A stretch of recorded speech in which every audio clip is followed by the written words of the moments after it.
New day, new vlog dito sa ating Arpa Farm. At ngayong araw nga, ito yung time na nagbubuhos na ng pinaka second floor ng ating caretaker house. Kasi yung ilalim niyan ay storage. O, diba? At dito nga ay tulong-tulong ang lahat at talaga namang mabilis ang lipat ng timba na may semento para isalin doon sa part na yon, kung biga ba yon.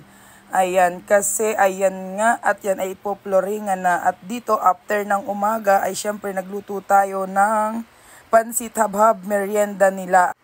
Merienda nila ng umaga. At ayan nga, ako naman dito ay nagdi-disinfect ng paglalagyan natin ng mga manok na pula. At ayan nga, talaga namang dire-diretso ako dyan ng gawa at habang sila naman ay nagbubuhos doon. At yung kapatid ko naman sa bahay ay nagluluto ng pang-ulam sa tanghalian na sinigang. Ayan, sinigang na baboy. At ang hapunan naman na merienda ay sopas. Tuwing nagbubuhos ay talaga nagpapakain kami. At kahit sa kontrata ng mga bahay ay ganun talaga lagi.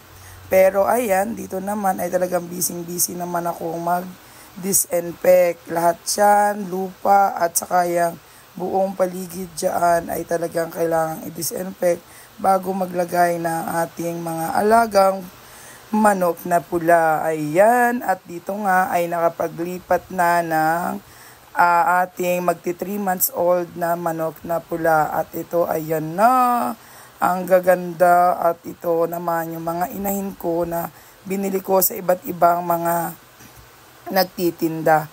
Kaya lang, ayan yan yung mga nangingitlog na.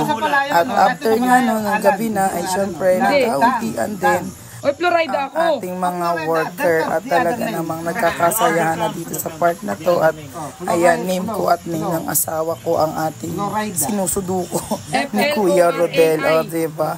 Love, love, love.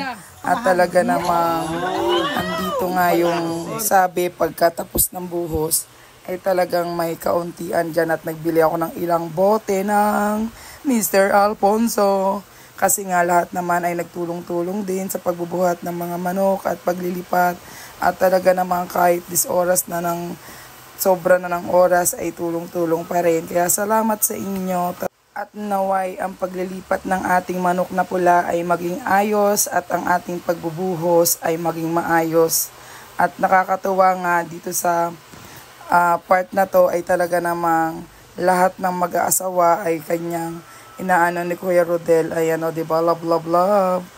Dito sa araw na ito ay dito tayo magsisimula ng pag-aalaga ng ating manok na pula. At ang aking dalangin ay maging maayos lahat at talagang yung aking pinag-aralan ay may apply ko at maging maayos.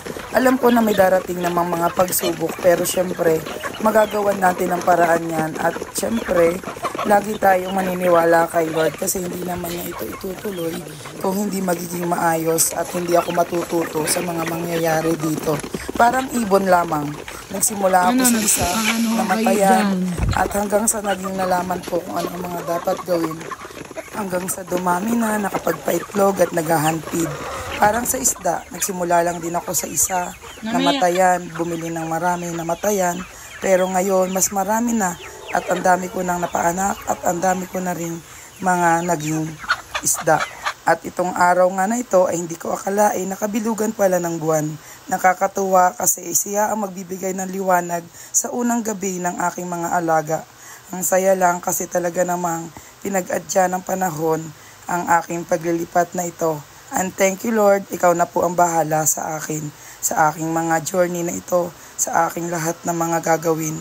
Alam ko nandiyan ka lang sa aking tabi. Ano mang mangyari, ano mang magiging sitwasyon, alam kong kakayanin ko kasi alam kong nandyan ka. At ito na nga yung oras ng uwian. At si Kuya Rodel na ang maiiwan dito kasi siya ang magbabantay sa ating farm. Hanggang dito na lang. Salamat. Bye!